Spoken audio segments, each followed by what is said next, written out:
जंगल में रानू चिड़िया अपने दोनों बेटियां गुड़िया और छुटकी चिड़िया के साथ रहती थी। रानू का पति टुन्नू चिड़ा कालू सेठ के खेत में काम करता था। काम करके जो पैसे मिलते थे उसी से उसका घर का खर्च चलाया करता था। कालू कौवा की पत्नी गौरी बहुत ही घमंडी थी। एक दिन रानू की दोनों बेटियां गौरी कौवी के घर जाती हैं। अरे वाह चमकीलो, तुम्हारा घर तो बहुत ही ठंडा है, एकदम कुलकुल। वो कैसे? बाहर तो बहुत गर्मी है। चमकीलो, क्या तुम मुझे भी बताओगी कि तुमने अपना घर इतना ठंडा कैसे किया है?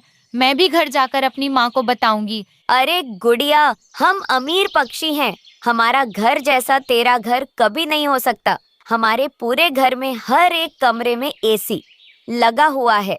क्या तुझे पता है, तेरे पापा तो मेरे पापा के खेत में काम करते हैं। ये सब तुम्हारी बस की बात नहीं। चलो चलो निकलो यहाँ से। वो दोनों बच्चे उसके साथ खेलने के लिए आए थे, लेकिन गौरी की बेटी चमकीलो उन दोनों को वहाँ से भगा देती है। अरे बच्चों, तुम दोनों इतने उदास क्यों हो? तुम दोनों तो गौरी आंटी के घर चमकीलो के साथ खेलने के लिए गए थे ना? क्या हुआ है? नहीं माँ, वो बात नहीं। जब हम चमकीलो के साथ खेलने उसके घर गए थे ना, उसका घर तो बहुत ठंडा था, एकदम कुलकुल।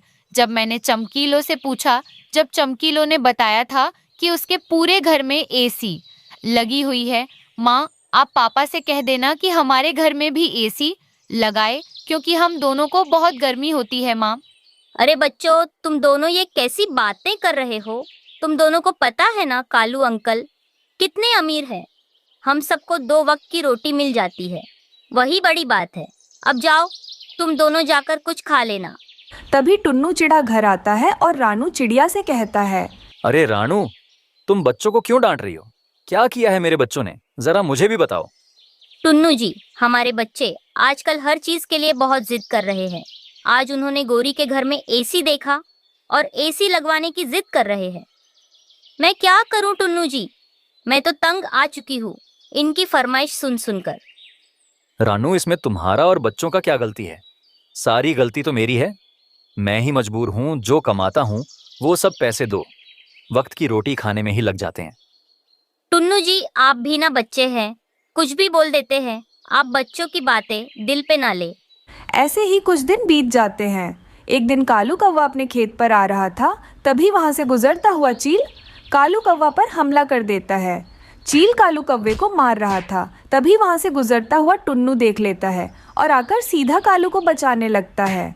टुन्नू के हमला करते ही चील वहाँ से भाग जाता है। अरे बाप रे, कालू के पंख में से तो बहुत सारा खून आ रहा है।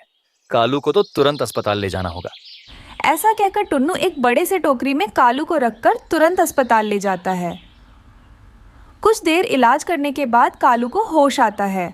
डॉक्टर साहिबा, मैं ऐसे क्यों लेटा हुआ हूँ? मुझे क्या हुआ है? तुम पर एक चील ने हमला कर दिया। अगर टुन्नू समय पर तुम्हें हॉस्पिटल नहीं ले आता ना, तो अब तक तो तुम्हारी जान जा सकती थी। वहीं दूसरी तरफ टुन्नू रानू को सारी बात बताने लगता है। रानू रानू, कालू सेठ के साथ बहुत बुरा हुआ। क्यों टुन्नू जी, उनको अब क्या हुआ है? कालू सेठ को एक चील ने हमला कर दिया। मैंने उन्हें उसे चील से बचाया और उन्हें तुरंत अस्पताल ले गया। ठीक किया टुन्नू जी आपने। अगर आप वहाँ पर समय पर न पहुँचे तो पता नहीं क्या होता था। ठीक है रानू, मैं वापस कालू सेठ के पास जा रहा हूँ, तुम अपना ख्याल रखना। ऐसा कहकर टुन्नू वापस कालू के पास आता है। कालू टुन्नू को देखकर कहता है, टुन्नू, तुमने अपनी जान की परवाह ना करते हुए मेरी जान बचाई है। इतना तो कोई भी अपना भी नहीं करता। आज से तू मेरा भाई जैसा है। मैं तेरी सारी जरूरतें जरूर पूरा करूंगा। ऐसे ही कुछ ही दिनों बाद टुन्नू के घर में भी एसी लग जाता है। टुन्नू के दोनों बच्चे एसी देखकर बहुत खुश थे। उसके दोनों बच्चे एसी के सामने बैठकर ठंडी ठंडी हवा का आनंद ले रहे थे। इस तरह कुछ दिन के बाद उन सबको कोई भी चीज़ की कमी नहीं होती। वो सब खुशी खुशी से रहने लगते हैं। बारिशों का मौसम शुरू हो गया था। रानू चिड़िया ने तो बारिशों के लिए पूरी तैयारी कर ली। उसने पक्का घर भी बना लिया था और घर में ढेर सारा भोजन भी जमा कर लिया था। कालू जी, गर्मी तो हम दोनों ने यहाँ वहाँ मजे से काट ली। अब इन बारिशों का क्या होगा? क्या बात है गौरी, अभी तक बारिश क्यों नहीं हो रही? वैसे मुझे बारिश का मौसम बहुत पसंद है। कौवे ने ऐसा बोला ही था, तभी जोरों की बारिश शुरू हो जाती है। गौरी कौवी जल्दी से घर के अंदर चली जाती है, लेकिन कालू कौवा तो बारिश के पानी में नहा रहा था। गोरी, तुम भी जल्दी से बाहर आ जाओ। बारिश में नहाने का मजा ही कुछ और है। कालू जी, ये सब काम आप ही करना, मुझे बारिश में नहीं नाचना है। गोरी को बहुत तेज भूख लग रही थी, लेकिन घर में खाने के लिए कुछ भी नहीं था। मुझे तो बहुत भूख लग रही है, लेकिन मेरे पति पागल हो गए हैं जो बारिश में नाच रहे हैं। अब मुझे ही भोजन का कुछ ना कुछ करना पड़ेगा। फिर गोरी भोजन के लिए बारिश में उड़ रही थी। तभी वो बुलबुल के घर से खिड़की में से झांक रही थी। उसके घर में ढेर सारा भोजन था। वो तुरंत कालू के पास आती है और कौवे से कहती है, कालू जी, बुलबुल के घर में ढेर सारा भोजन रखा हुआ है, आप जाकर बुलबुल से बातें करना, मैं खिड़की के रास्ते भोजन चुरा लूंगी। अरे वाह गोरी, तुम्हारा आइडिया तो बहुत अच्छा है। बुलबुल को कुछ भी पता भी नहीं चलेगा। फिर कौवा बुलबुल के घर आता है और उसका दरवाजा खटखटाने लगता है। इतनी तेज बारिश में कौन आया होगा? फिर बुलबुल अपना घर का दरवाजा खोलती है। तभी कौवा घर के अंदर आ जाता है। क्या हुआ कालू? इतनी तेज बारिश में मेरे घर कैसे आना हुआ? वो बुलबुल, बारिश में नाचने में अकेले मजा नहीं आ रहा। क्या तुम भी मेरे साथ नाचोगी? नहीं कालू, मैं बारिश में बहुत जल्दी बीमार पड़ जाती हूँ, तुम किसी और के पास जाओ। ऐसे कालू कौवा बुलबुल को बातों में लगा रहा था। पीछे से खिड़की में से गोरी कौवी बुलबुल के सारे अमरूद चुराकर वहाँ से भाग जाती है। उसके बाद कालू भी वहाँ से आ जाता है। बेचारी बुलबुल अपने अमरूद खाने के लिए ढूंढ रही थी, लेकिन उसको तो उसके अमरूद नजर नहीं आ रहे थे। अरे ये क्या, मेरी अमरूद की टोकरी कहाँ गई? मैंने तो यही रखा था। दूसरी तरफ कौवा और कौवी मजे मजे से चुराए हुए अमरूद खा रहे थे। अरे वाह वाह, मीठे मीठे अमरूद खाकर मजा ही आ गया। कालू, अब हर दिन हम दोनों ऐसा ही करेंगे, फिर रोज हमें भोजन की क्या चिंता होगी। दूसरे दिन बुलबुल मीठे जामुन खाने के लिए बैठी हुई थी। कल तो मेरे अमृत किसी ने चोरी कर ली, आज तो मैं मजे मजे से जामुन खाऊंगी, वो भी अपना खिड़की बंद करके। फिर बुलबुल अपने खिड़की दरवाजे बंद कर लेती है और मीठे मीठे जामुन खाने लगती है। फिर बुलबुल अपने जामुन खत्म करने के बाद अपना खिड़की खोलती है। कालू जी, आज हम दोनों क्या खाएंगे? मुझे तो बहुत भूख लग रही है। लगता है वो बुलबुल के पास भी भोजन खत्म हो गया है। अब हम क्या करेंगे गोरी? मुझे भी बहुत भूख लग रही है। कालू जी, आज हम चिड़िया का भोजन चुरा कर लाएंगे, मेरे पास एक प्लान है। फिर गोरी कौवी कालू को अपना सारा प्लान बताती है। कालू चिड़िया के घर जाता है। क्या हुआ कालू भैया, आप इतनी जल्दी में क्यों हो? किसान की पत्नी भर भर के दाना बांट रही है, तुम भी जाकर ले लो। मैंने भी बहुत जमा कर ली, सोचा तुमको भी बता दूं। कालू भैया, मेरे पास तो पहले से ही भोजन जमा है, इसीलिए आप ही लाए। अरे चिड़िया, माना कि तुम्हारे पास ढेर सारा भोजन जमा है, आगे के दिनों के लिए क्या करोगी? अगर ये बारिश नहीं रुकेगी तो जाओ, जाकर भोजन लेकर आओ। फिर रानो, चिड़िया को कालू की बात ठीक लगती है। वो उसके साथ भोजन लेने के लिए चली जाती है। पीछे से गोरी कौवी चिड़िया के घर आती है। गुड़िया, तुम्हें तुम्हारी माँ ने बुलाया है, दाने का वजन बहुत ज्यादा हो गया है, इसलिए तुम भी अपनी माँ के पास जाओ और उनकी मदद करो। ये सुनकर गुड़िया इंसानों के बस्ती की तरफ चली जाती है। फिर गोरी कौवी जल्दी से चिड़िया के घर आती है और सारा भोजन चुराकर वहाँ से भाग जाती है। कालू भैया, आप मुझे यहाँ क्यों लेकर आए हो? यहाँ तो कोई नहीं कहा है किसान की पत्नी। वो किसान की पत्नी चली गई होगी, वो क्या है ना, बारिश हो रही है ना शायद, इसलिए चलो हम घर वापस चलते हैं। वो दोनों घर वापस आ ही रहे थे, तभी धीरे धीरे उड़ती हुई गुड़िया नजर आती है। अरे गुड़िया बेटी, इतनी बारिश में तू यहाँ क्यों आई है? फिर गुड़िया अपनी माँ को सारी बात बताती है कि गोरी ने कैसे उसे यहाँ भेजा है। गुड़िया के ऐसे कहते ही कालू कौवा समझ जाता है और वहाँ से भाग जाता है। घर जाकर दोनों पति पत्नी बहुत खुश हो रहे थे। अरे मुझे तो पता ही नहीं कि वो छोटी चिड़िया ने अपने घर में इतना ज्यादा भोजन जमा कर रखा है। हाँ कालू जी, अब तो हमारे मजे ही मजे हैं। बारिश के मौसम में हम दोनों आराम से बैठकर भोजन खाया करेंगे। गुड़िया, मुझे अब समझ में आया कि गोरी और कालू ने हमसे झूठ बोला। उन्होंने हमारे घर का सारा भोजन चुरा लिया। माँ, अब हम दोनों क्या खाएंगे? गुड़िया बेटी, मैं उनके पास जाती हूँ और अपना भोजन वापस मांग कर ले आती हूँ। फिर रानू उनके पास जाती है और अपना भोजन वापस मांगने लगती है। कौवो, मेरा भोजन मुझे वापस कर दो, मैंने कितनी मेहनत से भोजन जमा करके रखा था। चिड़िया, मैं तो तुम्हारे साथ ही था और गोरी घर में थी, कोई और चुरा कर ले गया होगा, हम पर चोरी का इल्जाम मत लगाओ। रानो चिड़िया सब समझ जाती है और वहाँ से वापस आ जाती है। मेरी बेटी भूखी ही सो जाएगी अगर मैं उसके लिए दाना नहीं लाई। एक काम करती हूँ, मैं किसान की पत्नी के पास जाती हूँ और वहाँ से एक अमरूद तोड़कर ले आती हूँ। चिड़िया वहाँ जाती ही उस पेड़ पर एक भी अमरूद नहीं था। किसान की पत्नी चिड़िया को देख रही थी और वो जल्दी से उसके पास आती है। क्या बात है चिड़िया, तुम इतनी तेज बारिश में यहाँ क्यों आई हो? फिर चिड़िया सारी बात किसान की पत्नी को बताती है। अरे चिड़िया रानी, तुम परेशान मत हो, ये बारिश का मौसम है। भोजन मिलना बहुत मुश्किल है। जब तक बारिशें रुक नहीं जाएगी, तुम रोज मेरे पास आकर भोजन ले जाया करना। मैं हर दिन तुम्हें भोजन दे दूंगी। माँ जी, आपका बहुत बहुत धन्यवाद मेरी मदद करने के लिए। फिर किसान की पत्नी कुछ चावल चिड़िया को दे देती है। चिड़िया खुशी खुशी से उन चावलों को अपने घर ले आती है। ऐसे ही दिन गुजरने लगते हैं। अब हर दिन चिड़िया किसान की पत्नी से ही भोजन ले आती थी। एक दिन ये बात कौवों को भी पता चल जाती है। वो दोनों जल्दी से किसान की पत्नी के पास जाते हैं भोजन लेने के लिए। अरे ये तो वही कौवे हैं जो छोटी चिड़िया को सताते हैं। आज तो मैं इन दोनों को सबक सिखाकर ही रहूंगी। फिर उन दोनों की खूब पिटाई करने लगती है। मां जी, आप हमें क्यों मार रही हो? हम दोनों ने आपका क्या बिगाड़ा? बेशर्म, तुम दोनों हमेशा बेचारी उस छोटी चिड़िया को सताते रहते हो। बेचारी ने कितनी मुश्किल से बारिशों के लिए भोजन जमा करके रखा था, लेकिन तुम दोनों कौवों ने इतनी आसानी से उसका भोजन चुरा लिया। अब मैं तुम दोनों को उसकी सजा देती हूँ। ऐसा कहकर किसान की पत्नी उन दोनों की ओर पिटाई लगाती है और बिना भोजन दिए ही वहाँ से भगा देती है। ऐसे उन दोनों को चोरी करने की सजा मिलती है। फिर वो दोनों रोते रोते ही वापस अपने जंगल लौट जाते हैं। मम्मा, आज मेरा नूडल्स खाने को दिल कर रहा है। मुझे मसाले वाली नूडल्स बना दें। गुड़िया बेटी, सच बताऊं तो आज मेरा भी नूडल्स खाने को दिल कर रहा था। ये लो 50 रुपए और कबूतर चाचा की दुकान से एक पैकेट नूडल्स का ले आओ। गुड़िया खुश हो जाती है और अपनी मम्मा से 50 रुपए लेकर कबूतर चाचा की दुकान की तरफ चली जाती है। कबूतर चाचा, ये ले पैसे और मुझे एक पैकेट नूडल्स का दे दें। रुको बेटी, मट्टी लगी हुई है, पैकेट पर मैं साफ करके देता हूँ। कबूतर गुड़िया को एक पैकेट नूडल्स का साफ करके दे देता है। गुड़िया वो नूडल्स का पैकेट लेकर अपने घर की तरफ जाती है। रास्ते में भूखा जग्गू कौवा गुड़िया को देख लेता है। गुड़िया रुको। हाँ बताओ जग्गू, जल्दी बताओ। चलो हम झरने पर जाते हैं। नहीं, मेरी मम्मा मेरा इंतजार कर रही है। मैं ये नूडल्स लेने आई थी। मुझे घर जाना है। पहले मैं नूडल्स खाऊंगी, फिर बाद में हम झरने पड़ जाएंगे। गुड़िया, तुम्हारे पीछे भूत है। गुड़िया अपना मुंह दूसरी तरफ करती है तो जग्गू कौवा गुड़िया का नूडल्स का पैकेट उठाकर भाग जाता है।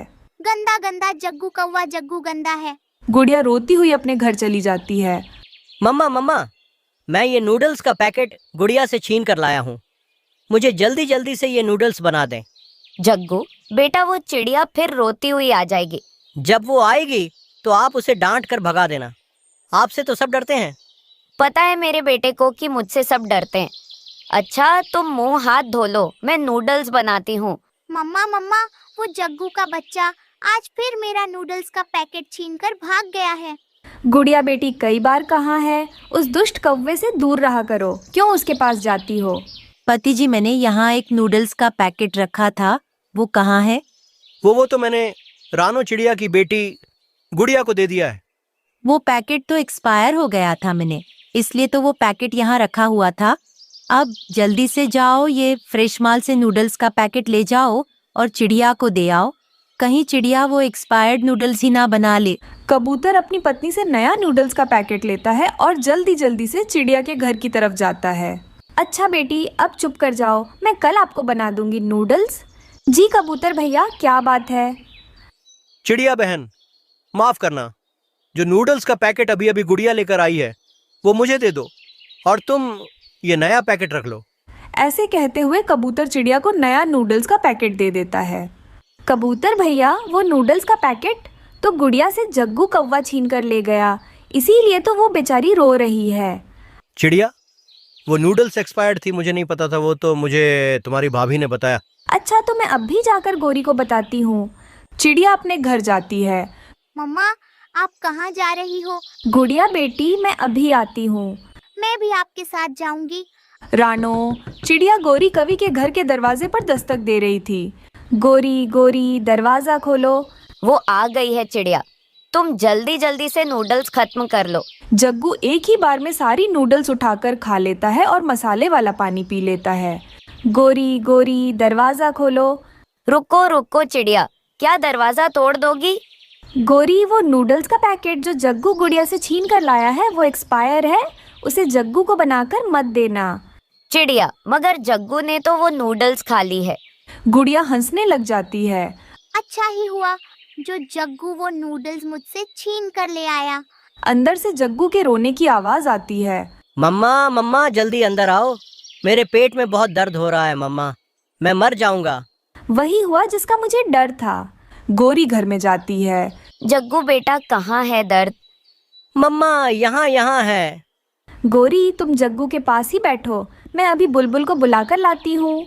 चिड़िया बुलबुल को लेने चली जाती है और गुड़िया गोरी आंटी के घर में ही बैठ जाती है। जग्गू तो रोए जा रहा था। जग्गू जग्गू, वो नूडल्स तो एक्सपायर्ड थी, अब तुम्हारे बड़े वाला टीका लगेगा। चिड़िया डॉक्टर बुलबुल को ले आती है। इसे तो इंजेक्शन लगानी पड़ेगी, तभी इसका पेट दर्द कम होगा। नहीं नहीं, मुझे टीका नहीं लगवाना। जग्गू बेटा, अगर टीका नहीं लगाओगे तो पेट दर्द कैसे कम होगा? फिर बुलबुल डॉक्टर जग्गू को बड़ा वाला इंजेक्शन लगाती है। हाय, मर गया मम्मा। मम्मा बहुत बड़ी गलती की, मैंने गुड़िया से नूडल्स छीन कर मर गया, मेरे पेट में बहुत दर्द हो रहा है। गुड़िया तो चुप थी। अपने घर जाते ही गुड़िया जोर जोर से हंसने लगती है। मम्मा मम्मा, अब मजा आया जग्गू को, अब दोबारा कभी भी वो मुझसे चीज नहीं छीनेगा। गुड़िया बेटी ऐसे नहीं करते, बच्चा है वो भी, गलती हो गई उससे। तो फिर गलती की सजा तो बनती है ना। फिर चिड़िया अपनी बेटी को गरम गरम नूडल्स बनाकर देती है। जंगल में गर्मी बढ़ रही थी, अब जंगल में भोजन ढूंढना मुश्किल हो गया था। इस वजह से जंगल के सब पक्षी बहुत परेशान थे। ऐसे ही एक दिन रानू चिड़िया को कुछ दाने नजर आते हैं। अरे बाप रे, इस जंगल में तो बहुत ज्यादा गर्मी हो रही है। शुक्र है मुझे ये 2 दाने मिल गए हैं, बस ये दाने लेकर मैं घर चली जाऊंगी। रानू वो दाने लेकर जा रही थी, तभी उसके पास एक छोटा सा बकरा आता है। चिड़िया चिड़िया, मुझे बहुत भूख लग रही है, तुम ये दाना मुझे दे दो। गर्मी की वजह से इस जंगल में भोजन ढूंढना बहुत मुश्किल हो गया है। मैंने 2 दिनों से कुछ भी नहीं खाया, अगर मैं अब ये दाना नहीं खाऊंगा तो मर जाऊंगा। अरे बकरे, तुम्हें क्या हो गया है? गर्मी की वजह से तुम बहुत कमजोर लग रहे हो। इस वक्त इस दाने की जरूरत मुझसे भी ज्यादा तुमको है। ये दाना तुम खा लो, मैं कहीं और से भोजन ढूंढ लूंगी अपने लिए। रानू चिड़िया इतना कहते ही वो बकरा जल्दी से दाना खा जाता है। दाना खाते ही वो बकरा एक जादुई परी में बदल जाता है। रानू चिड़िया, मैं एक जादुई परी हूँ, कोई बकरी नहीं हूँ। मैं पक्षियों की परीक्षा लेती हूँ कि वो मजबूर की मदद करते हैं या नहीं। मैं तुमसे बहुत ज्यादा खुश हुई हूँ, अब तुम्हें क्या चाहिए मुझे बताओ रानू। जादुई परी, आप खुद ही देख रही हो हमारे जंगल में कितनी ज्यादा गर्मी हो रही है। बस मैं आपसे क्या मांग सकती हूँ? मुझे कोई ऐसा चीज दे दीजिए कि गर्मी कम लगे। अरे चिड़िया, बस इतनी सी ख्वाहिश लो, मैं अभी तुम्हारी इस ख्वाहिश को पूरा कर देती हूँ। फिर वो जादुई परी अपना छड़ी घुमाती है। वहाँ पर एक घास वाला एसी आ जाता है। जादुई परी, ये क्या चीज है? ये कैसा काम करता है? रानू, इसका नाम ऐसी है। तुम इसको अपने घर ले जाओ, घर के अंदर किसी दीवार पर इसको लगा देना, फिर देखना तुम्हारा पूरा घर हमेशा के लिए ठंडा रहेगा, क्योंकि ये एक जादुई एसी जो है। अरे वाह जादुई परी, ये तो बहुत अच्छी बात है। आपने तो मेरी सारी मुश्किलें कम कर दी। फिर रानू चिड़िया वो घास वाले एसी को अपने घर ले जाती है और उस एसी को दीवार पे लगा देती है। दीवार पर लगाते ही वो जादुई घास वाला एसी ठंडी ठंडी हवा देना शुरू कर देता है। रानू और गुड़िया आराम से एसी के सामने बैठ जाते हैं। अरे वामा, ये क्या चीज है जो ठंडी ठंडी हवा छोड़ रही है? ऐसे तो गर्मी का मौसम बहुत आराम से चला जाएगा। माँ, बाहर तो इतनी ज्यादा गर्मी हो रही है ना, क्यों ना आप बाकी सारे पक्षियों को भी बुलाकर लाई। हाँ गुड़िया बेटा, मैं भी यही सोच रही थी। मैं अब भी जाकर बाकी पक्षियों को बुलाकर लाती हूँ। फिर रानू चिड़िया जल्दी से सबके पास जाती है और अपने घर ले आती है। सब पक्षी एसी को देखकर हैरान थे कि ये क्या चीज है जो ठंडी ठंडी हवा दे रही है। रानू, ये घास वाला कौन सा चीज है? इसमें से इतनी ज्यादा ठंडी हवा आ रही है, दिल कर रहा है कि बस यही बैठी रहूं। रानू, ये क्या चीज है? ये तुम्हारे पास आई कैसे? अरे कालू भैया, आप आम खाइए ना, कि गुठलियाँ क्यों गिनते हो हमेशा? हाँ कालू रानू सही कह रही है। इतनी ज्यादा गर्मी में हम सबको ठंडी ठंडी हवा मिल रही है, ये काफी नहीं है क्या? उस दिन सभी पक्षी सुकून से एएचसी की ठंडी हवा खाने लगते हैं। अपने घर वापस जाकर गोरी कव्वी कालू से कहती है, कालू जी, वो एसी तो हमारे घर में रहना चाहिए, लेकिन वो एसी रानू के घर में कहाँ से आ गई? वो छोटी चिड़िया के घर में एसी है। ये बात मुझे बिल्कुल भी बर्दाश्त नहीं हो रही है। गौरी रानू दाना लेने के लिए जब बाहर जाएगी, हम दोनों चुपके से उसके घर के अंदर जाकर एसी निकालकर हमारे घर में लगा देंगे। उस दिन रानू जब भोजन लेने के लिए बाहर गई हुई थी, गोरी और कालू चुपके से घर के अंदर जाकर उस घास वाले एसी को उतार लेते हैं। अरे वाह कालू जी, आज रात तो बहुत मजा आ जाएगा। हाँ गौरी, जल्दी चलो वरना रानू आ जाएगी। ऐसा कहकर वो दोनों एसी को लेकर अपने घर आ जाते हैं। आकर उस एसी को लगा देते हैं। उन दोनों को एसी कैसे चलाते हैं वो नहीं आता था। गौरी गलती से गलत बटन दबा देती है। एसी में ठंडी हवाओं की जगह गर्म हवा निकलना शुरू हो जाती है। हवा इतनी गर्म थी कि इस एसी में से आग निकलना शुरू हो जाता है। गौरी, ये आग कहाँ से आ रही है? इस आग को बुझाओ, जल्दी से बुझाओ गौरी। धीरे धीरे आग घर पूरा फैल जाती है। इस एसी ने तो हमारी ऐसी की तैसी कर दी। इस तरह उन दोनों को अपनी लालच की सजा मिल जाती है। गर्मी बढ़ रही थी। ऐसे गर्मी के मौसम में रानू चिड़िया नारियल पानी बेचने के लिए जंगल से दूर जाकर कुछ नारियल पेड़ से उतार लेती है। गर्मी होने के कारण मीठा मीठा नारियल पानी पीने के लिए रानू चिड़िया के पास कई सारे पक्षी आते हैं। रानू गर्मी बढ़ रही है, मुझे एक नारियल दे दो। वैसे एक नारियल कितने का है? एक नारियल सिर्फ 20 रुपए में दे रही हूँ। ठीक है, मुझे जल्दी से एक नारियल दे दो। चिड़िया उस कबूतर को एक नारियल दे देती है। मीठा मीठा नारियल पानी पीकर वो कबूतर रानू को 20 रुपए दे देता है। ऐसा दिन भर नारियल पानी पीने के लिए रानू के पास कई सारे पक्षी आते हैं। रानू कुछ काम करके पैसे कमाए, कौवे ये सब देख चुप रहे। ये तो हो ही नहीं सकता। कालू जी, वो रानू है ना, वो रोज रोज सुबह दूर तालाब के पास जाकर वहाँ से नारियल ले आकर बस 20 रुपए में बेचती हैं। वो रानू तो बस फ्री में ही पैसे कमा रही है। आप ऐसा क्यों नहीं करते कालू जी? गौरी, पहले से ही रानू नारियल पानी बेच रही है। अगर मैं ठेला लगाकर नारियल बेचूं तो क्या पक्षी मेरे पास नारियल पानी पीने के लिए आएंगे? आप क्यों ना ठंडा ठंडा नारियल पानी बेचो, वो भी बर्फ में रखकर। गर्मी का मौसम है, ठंडा नारियल पानी पीने के लिए पक्षी जरूर आपके पास आएंगे। कालू कौवा ऐसा ही करता है। वो दूसरे दिन रानू चिड़िया के बगल में ही अपना एक नारियल का ठेला लगा लेता है। नारियल पानी ले लो, ठंडा ठंडा बर्फ वाला नारियल पानी। अरे वाह, मजा ही आ गया फ्रिज का ठंडा ठंडा नारियल पानी पीकर। ठंडा ठंडा नारियल पानी पीने के लिए कालू कौवे के पास पक्षियों की भीड़ लग जाती है। अब तो रानू चिड़िया के पास कोई भी नारियल पानी पीने के लिए नहीं आ रहा था। वो चुपचाप अपने ठेले के पास बैठकर पक्षियों को ठंडा ठंडा नारियल पानी पीते हुए देख रही थी और मन में मन ही कह रही थी, ऊपर वाले, ये पक्षियाँ तो पहले मेरे पास नारियल पानी पीने के लिए आते थे, लेकिन अब वो सब कालू कौवे के पास ठंडा ठंडा नारियल पानी पीने के लिए जा रहे हैं। अब मैं क्या करूँगी? शाम होते ही रानू चिड़िया अपने सारे नारियल लेकर घर वापस चली जाती है। तभी वहाँ पर उसकी बेटी गुड़िया आती है। ये क्या माँ, आज आप सारे नारियल वापस घर क्यों ले आए हो? क्या बताऊं गुड़िया बेटा, सब कालू कौवे के पास ठंडा ठंडा नारियल पानी पीने के लिए वहाँ जा रहे हैं। मेरे पास फ्रिज खरीदने के लिए पैसे नहीं है। अब मैं क्या करूँगी? मुझे कुछ भी समझ में नहीं आ रहा है। ये क्या माँ, आपने पक्षियों को बताया नहीं? फ्रिज का ठंडा ठंडा नारियल पानी पक्षियों के लिए हानिकारक हो सकता है। मैं पक्षियों को क्या बताऊं? गुड़िया, गर्मी इतनी भयंकर है, इसीलिए वो ठंडा ठंडा नारियल पानी पीना चाहते हैं। इस तरह कुछ दिन बीत जाते हैं। एक दिन रानू की माँ उसके घर आती है। क्या हुआ रानू बेटा, इतने सारे नारियल ऐसे घर में ही क्यों पड़े हैं? रानू चिड़िया सारी बातें अपनी माँ को बताने लगती है। रानू बेटा, हम नारियल से स्वादिष्ट बर्फी भी बना सकते हैं और पक्षियों को बेच सकते हैं, उससे अच्छा मुनाफा होगा। माँ, ये उपाय तो बहुत अच्छा है, लेकिन मुझे तो बर्फी बनाना नहीं आता। वो सब तुम मुझ पर छोड़ दो, मैं बर्फी बनाकर तुम्हें दूंगी, तुम जंगल के पक्षियों को बेचकर आना। फिर रानू की माँ नारियल को फोड़कर उसमें घी शक्कर बाकी की चीजें मिलाकर स्वादिष्ट नारियल की बर्फी बना लेती हैं। रानू चिड़िया ठेले पर नारियल की बर्फी रखकर बेचने लगती है। नारियल की बर्फी ले लो, स्वादिष्ट बर्फी। लूसी मिट्ठू, एक बार ये बर्फी चक्कर तो बताना, अगर पसंद ना आए तो पैसे मत देना। लूसी और मीठू मजे मजे से नारियल की बर्फी खाने लगते हैं। उन दोनों को देखकर वहाँ पर और भी पक्षियाँ नारियल की बर्फी खरीदने के लिए रानू के पास आते हैं। उस दिन रानू को बहुत अच्छा मुनाफा होता है। दूसरी तरफ गौरी कालू कौवे से कहती है, कालू जी, हमारे नारियल तो घर पे पड़े पड़े ही खराब हो रहे हैं।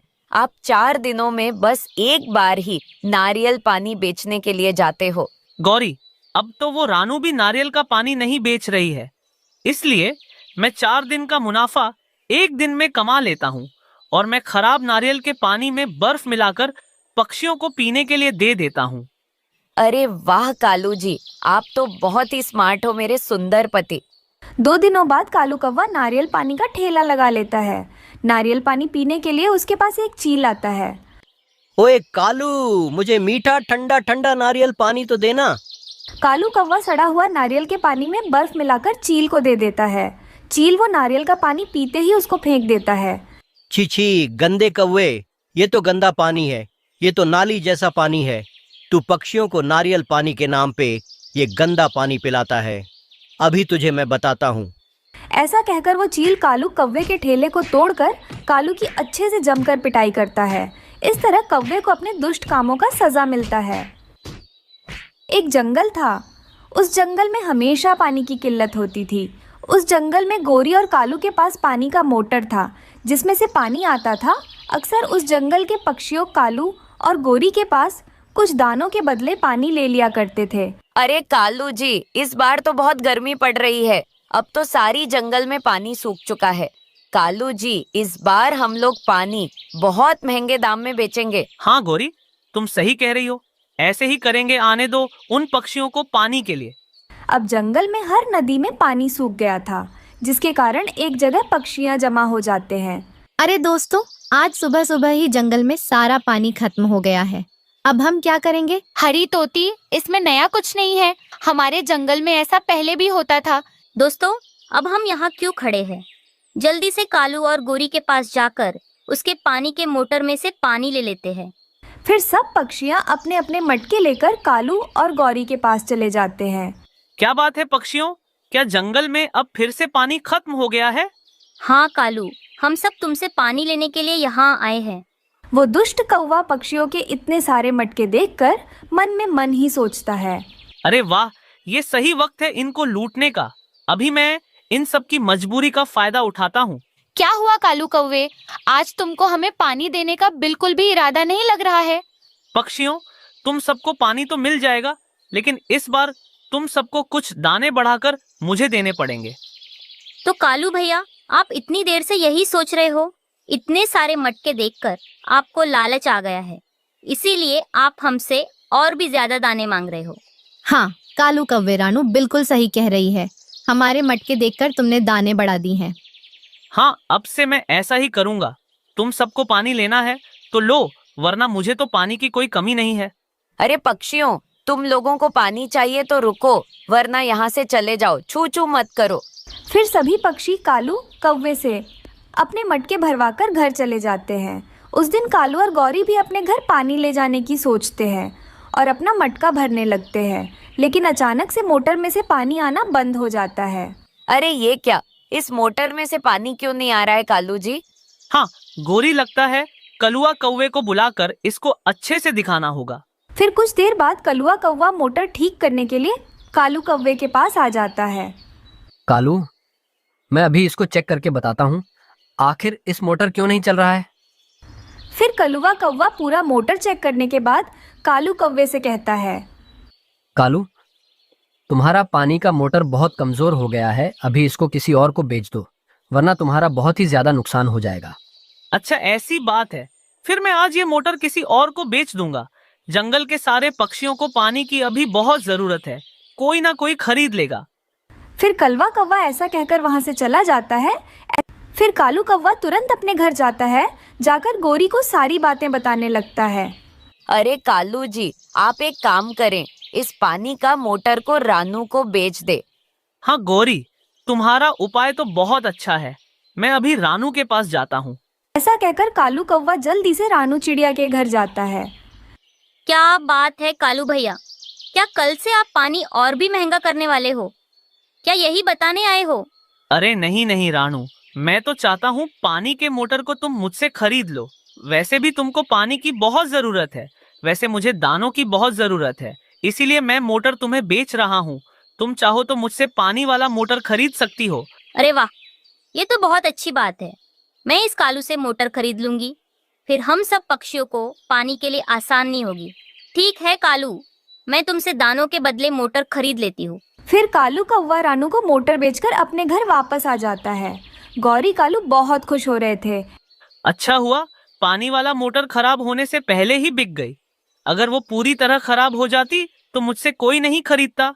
हाँ कालू जी, वो तो रानू चिड़िया पागल थी जिसने आपसे मोटर खरीद लिया। ऐसे ही सुबह हो जाती है। सुबह होते ही सब पक्षियाँ पानी लेने के लिए पानी के मोटर के पास आ जाते हैं। अरे रानू, ये क्या कालू, कौवे की जगह तुम यहाँ क्या कर रही हो? फिर रानू चिड़िया उन दोनों को सारी बात बताती है। अरे वाह, ये तो बहुत अच्छा हुआ रानू, जो तुमने कालू से पानी का मोटर खरीद लिया। फिर सभी पक्षियाँ मोटर में से अपने मटके भर रहे होते हैं। तभी कालू और गौरी वहाँ आकर देखते हैं कि पानी आ रहा है। अरे रानू बहन, ये क्या, इसमें से पानी कैसे आ रहा है? मगर गौरी बहन, तुम ऐसा क्यों बोल रही हो? पानी के मोटर में से पानी ही आएगा ना? मुझे तो कलुआ कौवे ने बताया था कि इसमें से पानी खत्म हो गया है, इसलिए मैंने तुमको ये मोटर बेची है। कालू भैया, उस कलुआ कौवा एक नंबर का चोर है। उसे तो कुछ भी रिपेयरिंग का काम नहीं आता। वो तो आपको पागल बनाकर गया। वैसे तो अच्छा हुआ यह मोटर। अब ठीक है, अब हम सब पक्षियों को पानी मिलता रहेगा। तुम हम सबको पानी महंगे दानों में देते थे, इसीलिए तुम्हारे साथ ऐसा हुआ। हाँ कालू और गौरी, अब से तुमको यहाँ पानी नहीं मिलेगा। जाओ कहीं और से पानी पी लो। पक्षियों, आज से मैं तुम सबको यहाँ पानी मुफ्त पर दूंगी। पानी यहीं से ले लेना, कहीं और जाने की तुम सबको जरूरत नहीं है। फिर कालू और गौरी के चालाकी की वजह से उन दोनों का बहुत नुकसान हो जाता है, लेकिन बाकी पक्षियों को उसका फायदा। घने जंगल में एक कौवी अपने 2 बच्चों के साथ रहती थी। उसके आस पड़ोस में किसी पक्षी का भी घोंसला नहीं था, क्योंकि वो अकेले रहना पसंद करती थी। कोई भी पक्षी उसके पड़ोसी पेड़ पर आकर घोंसला बनाने का सोचता तो कौवी उसे वहाँ से भगा देती थी। मोटी चोंच वाले, यहाँ पर तिनके इकट्ठा क्यों कर रहे हो? मुझे पता है तुम यहाँ पर घोंसला बनाना चाहते हो, लेकिन मैं ये होने नहीं दूंगी। भाग यहाँ से, यहाँ सिर्फ मैं ही रहूंगी। मैं किसी को अपने पास रहने नहीं दूंगी। ऐसा कहकर गौरी कौवी जो तिनके तोते ने जमा किए थे वे सब नीचे फेंक देती है। बेचारा तोता डर के मारे वहाँ से चला जाता है। ऐसे ही कुछ दिन गुजर जाते हैं। एक दिन एक चिड़िया उड़ते उड़ते उस दिशा में आ जाती है। ये पेड़ ठीक है, मैं इसी पर अपना घोंसला बना लेती हूँ। ये सोचकर रानू चिड़िया अपना घोंसला बनाना शुरू करती है। गौरी कौवी भोजन लेने गई हुई थी, इसलिए उसके आने से पहले ही चिड़िया ने अपने लिए एक सुंदर सा घोंसला बना लिया था। शाम होते ही कौवी भोजन लेकर वापस आ जाती है। मम्मा मम्मा, वो देखिए, सामने चिड़िया ने अपना घोंसला बना लिया है। अब ये चिड़िया कहाँ से आ गई? मैं अभी जाकर इसे देखती हूँ। गौरी कौवी गुस्से में चिड़िया के घोंसले की तरफ जाती है। चिड़िया, तुमने इस पेड़ पर घोंसला किससे पूछकर बनाया है? चिड़िया समझ जाती है कि अब ये कौवी उसे वहाँ से भगा देगी, इसी कारण वो झूठ बोलती है। कौवी बहन, शांत हो जाइए। आज की रात मुझे यहाँ गुजार लेने दीजिए, कल सुबह मैं यहाँ से चली जाऊंगी। फिर गौरी कौवी वहाँ से चली जाती है और अपने बच्चों को भोजन देती है। बच्चों, अब हमारे घोंसले के आसपास भोजन खत्म हो चुका है। कल मुझे भोजन लेने के लिए दूर जाना होगा। मगर मम्मा, हम दोनों को अकेला देखकर कोई चील हमें खा जाएगा। ये सुनकर कौवी डर जाती है और चुप हो जाती है। सुबह हो जाती है। आज गौरी कौवी को भोजन लेने के लिए दूर जाना था, लेकिन वो अपने बच्चों को अकेला भी नहीं छोड़ सकती थी, इसलिए वो चिड़िया से मदद मांगने के लिए उसके पास जाती है। चिड़िया, थोड़ी देर के लिए तुम मेरे बच्चों के पास बैठ जाओ। मैं भोजन लेने के लिए जा रही हूँ। मगर मुझे आज यहाँ से जाना था। हाँ, मगर आप कहती हो तो मैं यहीं रुक जाती हूँ। मेरे बच्चे डर रहे हैं, मेरे बच्चों का ध्यान रखना। फिर गौरी कौवी भोजन की तलाश में दूर चली जाती है। चिड़िया कौवी के घोंसले में बैठकर दोनों बच्चों की रक्षा कर रही थी। कुछ समय बाद आसमान में एक दुष्ट चील घूम रहा था। बच्चों बच्चों चुप जाओ, दुष्ट चील आसमान में घूम रहा है, खतरा। ये सुनकर दोनों बच्चे डर के मारे चिड़िया के पंखों में छुप जाते हैं। अरे ये क्या, इस जंगल में तो कोई भी छोटा पक्षी नजर नहीं आ रहा है। दूसरा जंगल जाता हूँ। फिर वो चील वहां से चला जाता है। थोड़ी देर बाद गौरी कौवी भोजन लेकर वापस आ जाती है। अपने बच्चों को डरा हुआ देखकर वो चिड़िया से पूछती है, चिड़िया, मेरे बच्चे इतने डरे हुए क्यों हैं? कौवी बहन, आपके जाने के बाद एक बड़ा सा चील आसमान में घूम रहा था। तब मैंने दोनों बच्चों को अपने पंखों में छुपा लिया। मम्मा, वो चील बहुत बड़ा था। ये सुनकर गौरी कौवी बहुत खुश होती है क्योंकि आज चिड़िया ने उसके बच्चों को चील से बचा लिया था। गौरी बहन, अकेले जीना बहुत मुश्किल है। हम सब पक्षियों को एक दूसरे की जरूरत पड़ती रहती है। हाँ चिड़िया, आज से हम दोनों मिलजुल कर रहेंगे और एक दूसरे की मदद करेंगे। दूसरे दिन जब चिड़िया भोजन की खोज पर जाती है तो उसे एक बड़ा मकई का खेत नजर आता है। अरे वाह, यहाँ पर तो इतने सारे मकई हैं। हम इन मकई से एक बड़ा सा घर भी बना सकते हैं। अभी मैं ये बात गौरी को बताती हूँ। फिर चिड़िया एक मकई लेकर वापस अपने घोंसले पर आ जाती है। वो एक मकई कौवे के बच्चों को खाने के लिए दे देती है। गौरी बहन, मैंने दूसरे जंगल में भुट्टों की खेती देखी थी। वहाँ पर तो कितने सारे भुट्टे थे। क्यों ना हम उन भुट्टों से एक भुट्टों का घर बना लें। बारिश हो या चील, हम उस भुट्टे के घर में आराम से रह सकते हैं। मगर चिड़िया, मुझे तो घर बनाना नहीं आता। मैं तो घोंसला ही बहुत मुश्किल से बना पाई हूँ। कोई बात नहीं गौरी बहन, आप मुझे भुट्टे लाकर देती रहना। मैं उन भुट्टों से एक बड़ा सा भुट्टे का घर बना लूँगी। फिर दोनों ऐसा ही करते हैं। गौरी भुट्टे लाकर चिड़िया को देती है। चिड़िया भुट्टों से एक बड़ा सा घर बना लेती है। चिड़िया, सच में आप बहुत अच्छी हो। आपके आने से हमारी खुशियाँ और भी बढ़ गई हैं। इस तरह वो सब खुशी खुशी भुट्टों के घर में रहने लगते हैं।